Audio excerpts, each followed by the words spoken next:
Good morning everyone and welcome to Rainamo's Designs. Today we are going to do the number 3 video in our series for entertaining, and that is how to set a table, a proper table, one that is elegant. So if this sounds like a tutorial that would interest you and you could learn from, please keep watching. Okay, so this is a basic table setting with the exception of two things. The salad fork that I have here and the juice glass. I basically wanted to do my series with showing you how you would set a table for the different meals that you would serve, be it for an elegant event or just at home. So disregard this salad fork as we talk about a basic breakfast setting.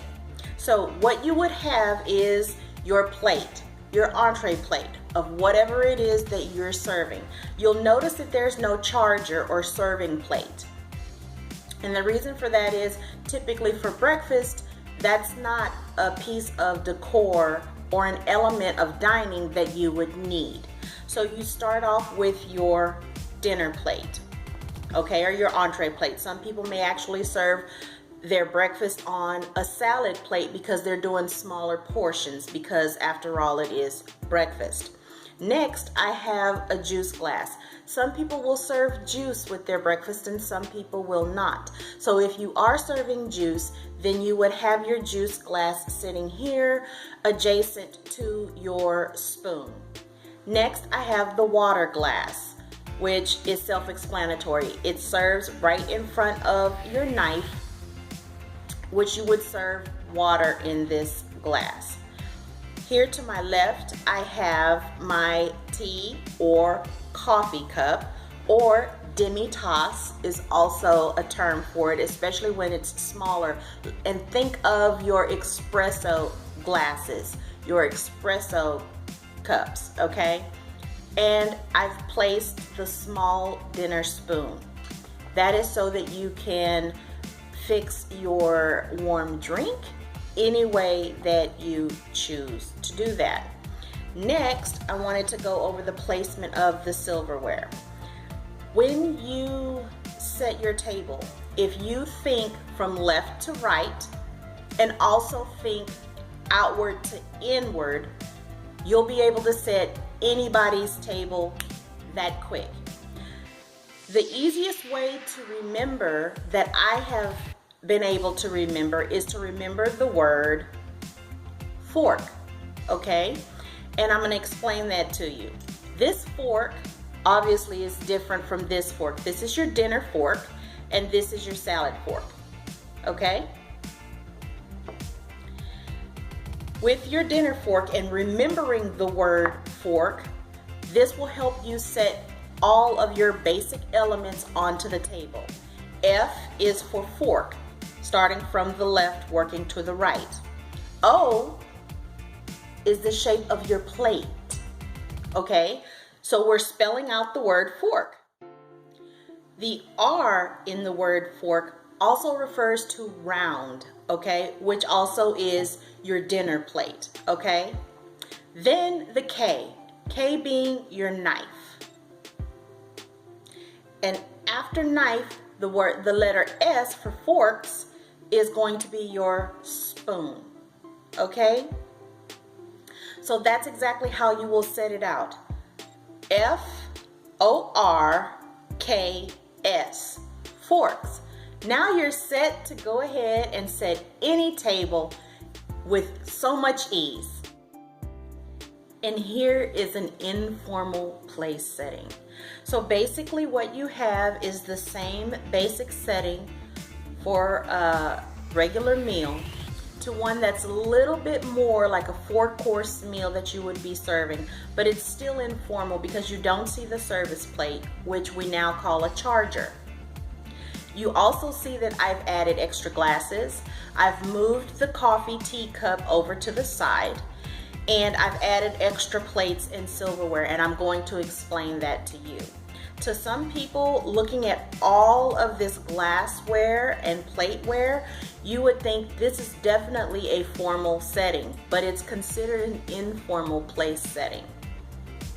So as usual, we have our dinner plate, which has the napkin atop it instead of to the left with the forks, okay? So that's one change in position. And when you move the napkin to the center of your dinner plate, you add your salad plate. You also bring back your salad fork. And remember, we're working outward, inward when it comes to the silverware when it's time to actually eat, because your salad will be your salad plate and salad will be placed on top of your dinner plate, which typically won't be here if you were in a formal setting. It would be brought out to you, and that's where the service plate, i.e. charger, comes from. Okay, so you would use your salad fork to enjoy your salad. Then when the salad course is over, you have your dinner plate for which you would use your dinner fork. And the same on the opposite end, okay? Because if you were being served a soup course, which would be here where the salad plate is, the soup bowl would come here onto your dinner plate or service plate or charger, because remember, when I use the term service plate, it's the same thing as a charger. So I think to keep everybody from being confused, I'll just use the word charger now, because that's what everybody calls it. So your soup bowl would come onto the center of you for your charger, and you would work outward in with your soup spoon. Now, I want to show you the difference between a teaspoon or a normal spoon or a dessert spoon that everybody gets when they buy their silverware to what a soup spoon looks like. It's a little shorter, but it's more stout. It has a bowl as opposed to an oval shape. So as you eat your soup, you can get a little bit more, but it's safer so that you do not drop soup on yourself, because you do not eat like this when you eat your soup. You grab your soup away from you. You can brush it off on the bowl to make sure that any drops or drips of soup would stay in the bowl, and you bring it to your mouth and you eat. That's the proper way to eat it. Girls and guys, if you can't do that, don't serve soup. Don't serve soup. That's just my advice, especially since, you know, I'm a woman with a larger chest. That's something that you definitely have to consider when you are doing your meal prepped menu for any event. After your soup spoon, you have your regular entree spoon, like I like to call it, and you have your knife. So like I said, you'll be working your way inward with your silverware. So that's an easy way to remember which fork to use, which knife to use, which spoon to use, because there's more knives than just this one, and we'll get into that a little bit later. Here you will see that I have my bread plate along with a bread knife or butter knife. Now the butter knife is different from a regular knife, okay? And it's also different than a fish knife. Now some people would consider this to be used for a fish course because of the shape of this particular knife, but a true fish knife is longer than this. This is an actual butter knife, but they do look very similar. The difference is length.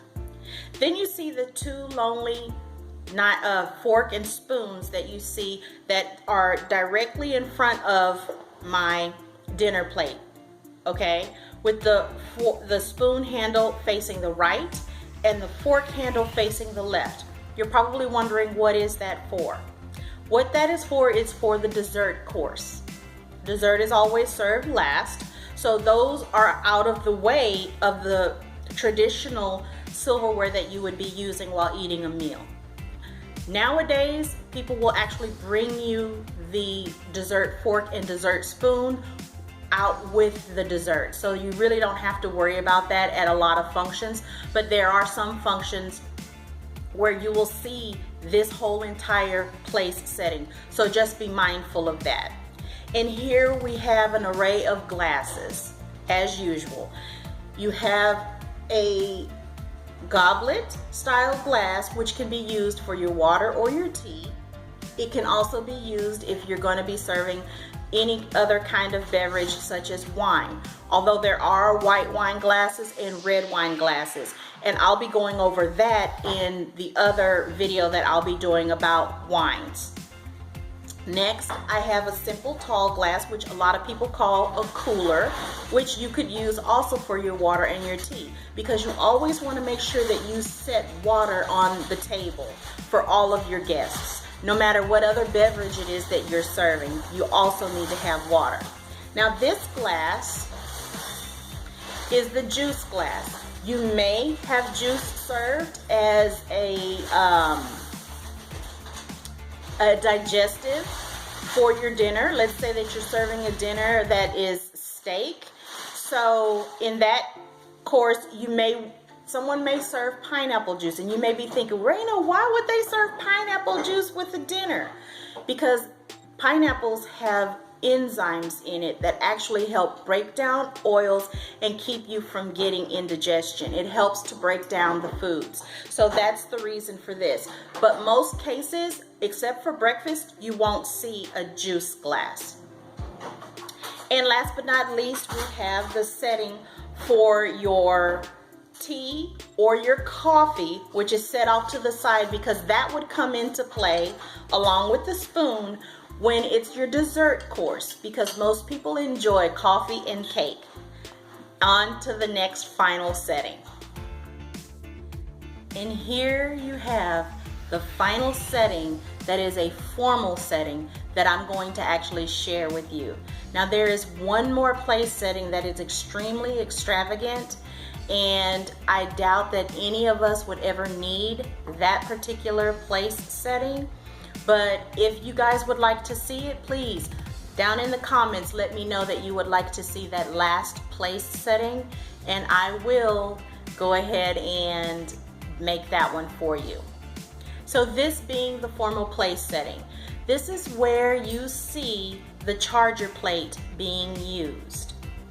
It is called a service plate as well, which I've used that term throughout the video. And the reason why I use that term is to kind of help you to distinguish exactly what it is. A charger plate was always designed just to be a service plate to help bring things out to the table. It was never initially designed for decoration, which we currently use it as now. We've made that one plate beautiful, and you know, I'm very glad that we have done that, because I just love a table decorated with chargers. But it really isn't a decoration. It does have a service, and it is called a service plate. So when you see this particular arrangement, you see I've taken away some elements and I've added some elements. The ones that I've taken away is not because we will not be using them. It's that these things typically will be brought to you at a 4 to a 5 to a 6 course meal. Okay, a lot of us won't have an opportunity unless we make that opportunity and serve a 5, 6, 7, 8 course meal. But there are some of us, and what brings to mind is one of my favorite YouTubers, and I consider a friend, Wani, at Wani's house. Her daughter is in Japan, and I think she's still doing her studies, but she wants to be a dignitary. You never know.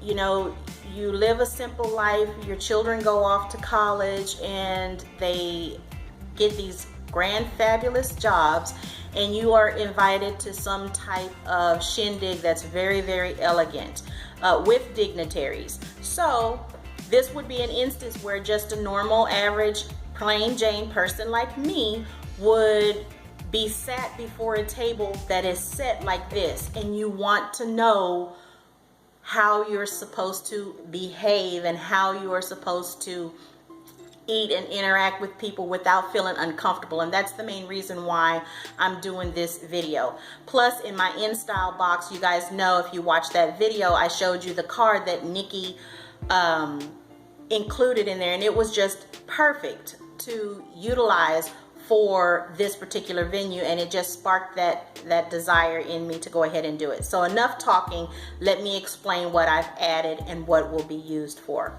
You can see I've added the soup bowl here to the center. This would be brought out to you. I have my napkin also on my center plate because that's what you would actually see. You would see the service plate with the napkin. But just to keep everything nice and concise, I have it all set up here together, okay? So here you have your napkin. Next, you have your salad plate. This also could be your fish plate with your fish course. Then you have your entree plate, and of course the service plate. Now, if for some reason you are going to be served your first appetizer and it is shellfish, you will use the only fork that will ever be seated to the right, and that is your oyster or shellfish fork. This would be the very first utensil that you would use if that course that is being served to you happens to be shellfish.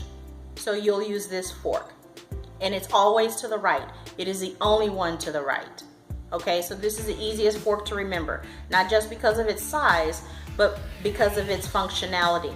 Okay, then next, typically you're served a soup course. For the soup course, you would use your soup spoon, which is always to the right.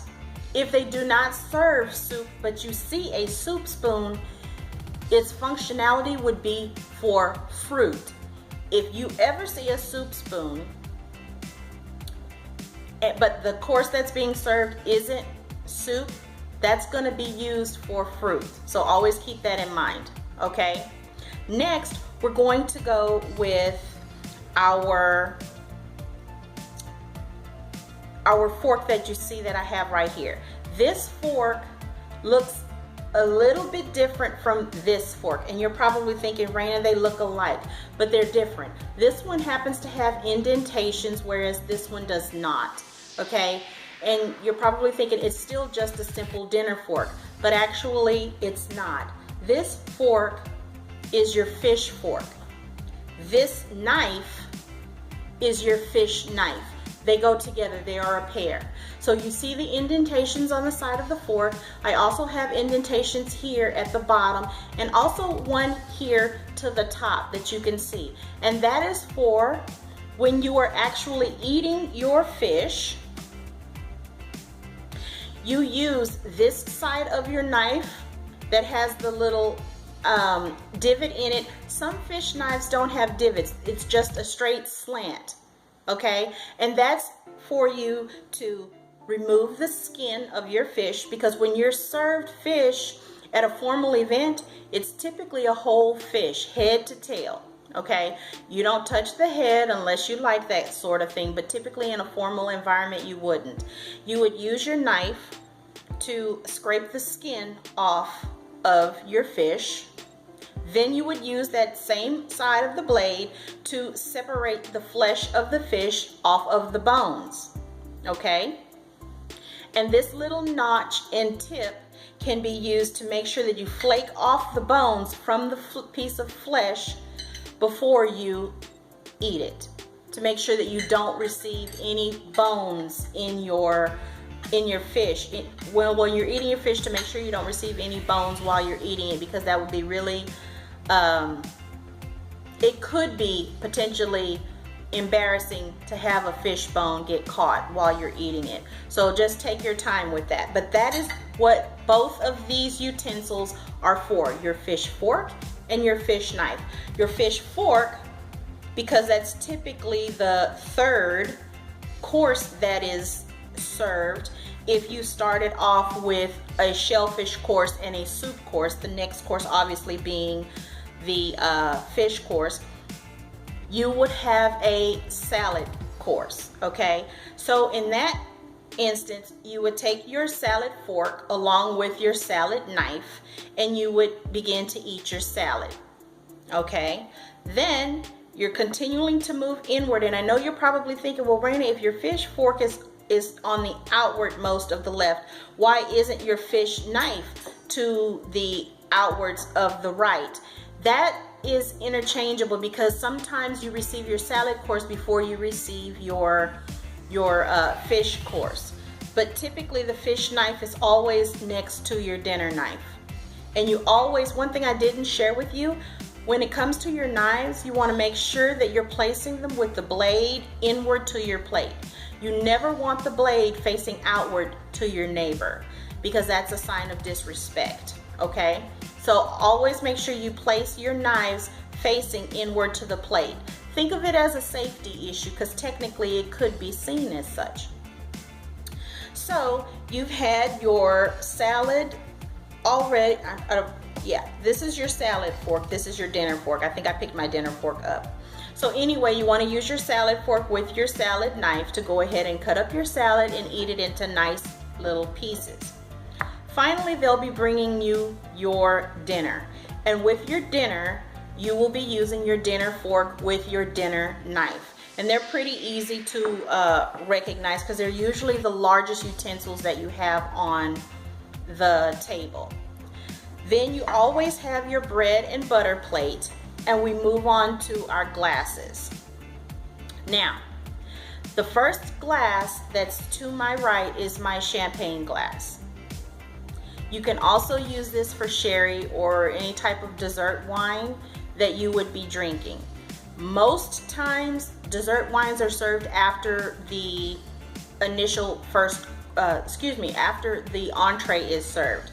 But sometimes you will have different types of cordials being served during dinner or champagne being served during dinner. So that's why you have your champagne flute. Then we have both a red wine glass and a white wine glass, okay?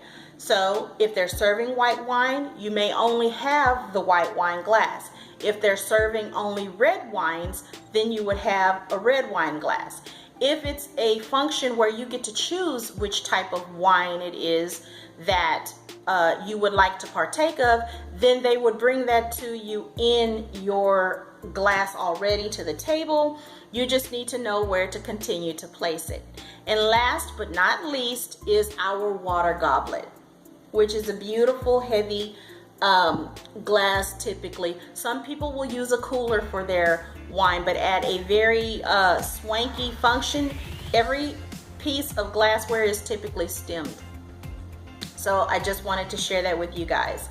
Now, I wanted to also share with you guys the bulk of the glasses. Matter of fact, all of these glasses that I am using all came from the Dollar Tree. The water goblet, the red wine glass, the white wine glass, and the champagne flute, all from the Dollar Tree. Bulk of my silverware that's placed here that you can tell is brand spanking new came from Aldi.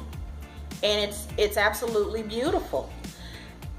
And my fish knife and fork,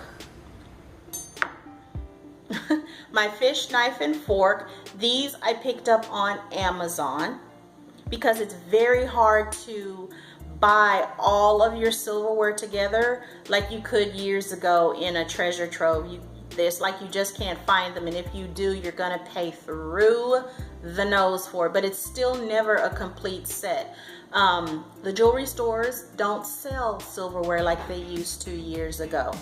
Same thing with soup spoons. I happen to have this soup spoon and a few others, but they're very old, but they're still work, so I keep them. I don't throw them out because they're very hard to find. Then you have the seafood or shellfish fork, which I picked up at Amazon because, again, this isn't something that you would just be able to pick up at Walmart or Aldi like I was fortunate enough to pick up. My bowl came from Dollar Tree. It's also gold trimmed. to match the white wine glass that's gold trimmed. And the charger came from, I believe I got this charger from King Dollar. Everything else were things that I've already had or came with the house with the new hubby. So I just wanted to share that information with you in case there was something that you see that you needed or that you wanted, or if you're planning an event and you actually want to use some of these elements in it. I made sure that I pulled out the things that are the most cost effective, because if you ever throw a swanky party where you actually need all of these elements, then you're gonna need to save your coin wherever you can. So I hope that this tutorial was extremely helpful to everyone. Definitely share this, because everyone should know all about their silverware and which ones you're supposed to use and which ones you're supposed to provide if you are throwing some type of event. Definitely subscribe if you haven't subscribed already, and comment down below.